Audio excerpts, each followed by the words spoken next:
নমস্কার বন্ধুরা, happy with Gopa kitchen cooking এর আরো একটি নতুন পর্বে জানাই তোমাদের সকলকে স্বাগত। আজকে আমি তোমাদের সাথে শেয়ার করব সম্পূর্ণ নতুন পদ্ধতিতে মাছের ডিমের ভাপা। কিভাবে বানাই রেসিপিটি প্রথম থেকে শেষ পর্যন্ত দেখতে থাকো। তার জন্য আমি এখানে নিয়ে নিয়েছি 600 গ্রাম মাছের ডিম।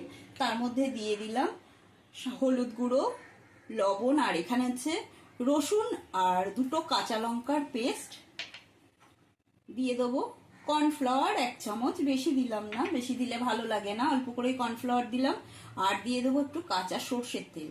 এই কাঁচা সর্ষের তেল দিয়ে যদি মাছের ডিম মেখে নেওয়া যায় তাহলে মাছের ডিমটা যখন আমি ভাজবো তখন গায়ে তো ছিটকবে না, আর তাছাড়া ডিমের মধ্যে যে একটা আঁশটেনি গন্ধ থাকে সেই গন্ধটাও চলে যায়।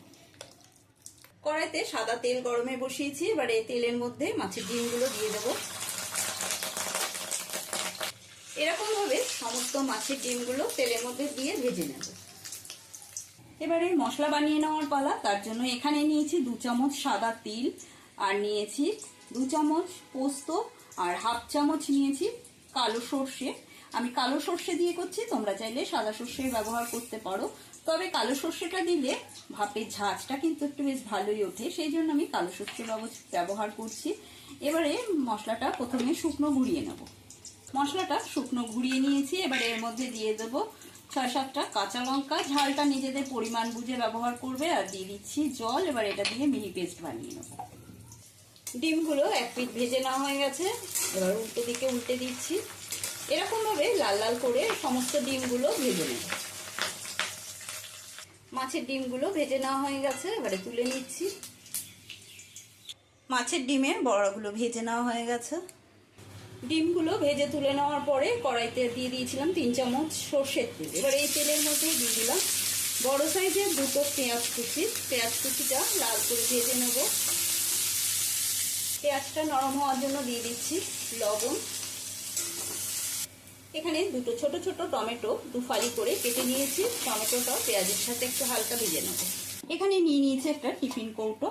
এবারে এই টিফিন কৌটোর মধ্যে আমি দিয়ে দেবো, প্রথমেই দিয়ে দিচ্ছি পেস্ট করে নেওয়া সর্ষে, পোস্ত, কাঁচা লঙ্কা, তিল পেস্ট, আর এর মধ্যেই দিয়ে দিতে হবে মশলার বাটি ধোয়া জল।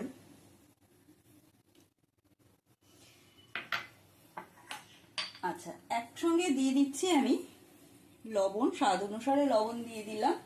আর দিয়ে দেবো এর মধ্যে আমি হলুদ। একটু যেহেতু ভাপে একটু হলুদের পরিমাণটা বেশি দেব, হলুদের পরিমাণটা বেশি দিলে খেতে বেশি ভালো লাগে। আর দিয়ে দিচ্ছি ভেজে রাখা পেঁয়াজ আর টমেটো।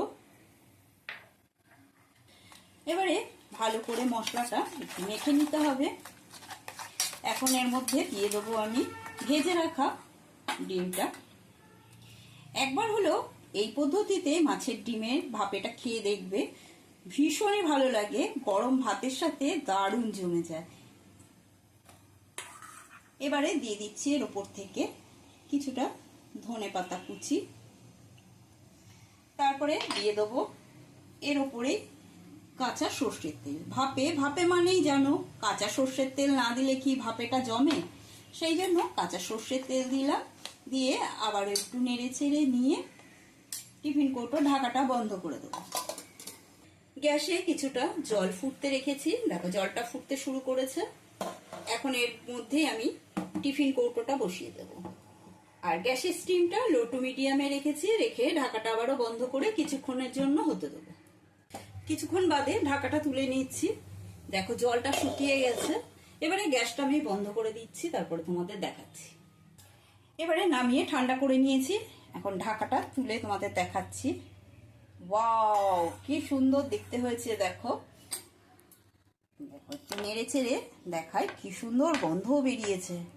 সবসময় তো তোমরা সকলেই জানো যে কোনো ভাপার নিজস্ব একটা গন্ধ আছে, ভাপা করলেই কিন্তু খুব সুন্দর একটা গন্ধ বেরোয়।